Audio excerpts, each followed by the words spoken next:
कमलामाई नगरपालिकामा अवस्थित कमलामाई उद्गम स्थल पछिल्लो समयमा धार्मिक पर्यटकीय क्षेत्रको रूपमा विकास हुँदै गएको छ।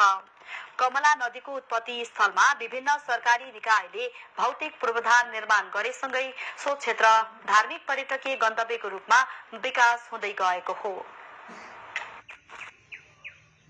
समाधानी दर्शकहरू, आज हामी खबर संकलनको क्रममा सिन्धुली जिल्लाको कमलाबाई नगरपालिकाको यो मतलब मान्छेहरू पनि थिएन चुरे भावर पहाडको काखमा अवस्थित कमलामाईको उद्गम स्थलमा रहेका छौं।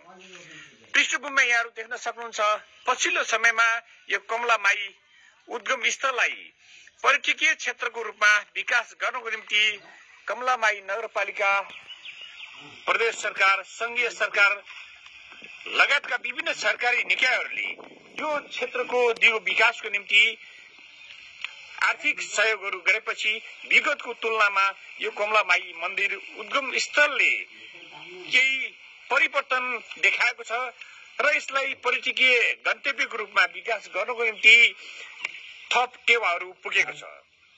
यहाँ चाहिँ तपाईको सिन्धुली जिल्लादेखि लिएर महोत्तरी, धनुषा, सर्लाही सबैतिरका चाहिँ भक्तहरू यहाँ आउनुहुन्छ। यहाँ चाहिँ तपाईको चिताएको कुरो चाहिँ पुग्छ भन्ने जनविश्वास छ। आउँछ चारैतिरबाट आउँछ। यता यो सिन्धुली मात्रै होइन कि अरू ठाउँबाट पनि आउँछ। एकदमै धेरै छ।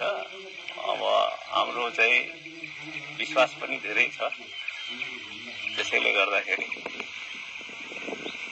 र यो कमलामाईलाई वर्ष दिनमा गरेको भाकल बुझाउनको निम्ति हरेक वर्ष माघ महिनामा श्रद्धालु भक्तजनहरूको यो कमलामाई उद्गम स्थलमा लाग्ने मेलामा बाक्लो मात्रामा घुइँचो लाग्ने गर्छ र वर्षभरि गरेको भाकल बुझाउनको निम्ति श्रद्धालु भक्तजनहरूले बलि समेत लिएर आउने परम्परा रहेको छ र शुद्ध र पवित्र भएर कमलाजीलाई भाकल गरे पूरा हुने जनविश्वासले कमलामाईको आस्था र विश्वास विगतको तुलनामा अहिले पनि बढेर गएको छ र यो कमलामाई उद्गम स्थललाई पर्यटकीय आकर्षणको केन्द्रको रूपमा विकास गर्नको निम्ति कमलामाई मन्दिर उद्गम स्थल व्यवस्थापन समिति र सरकारी निकायहरूले गरेको कामले यो क्षेत्रको दिगो विकासको निम्ति प्रत्यक्ष टेवा पुग्ने देखिएको छ।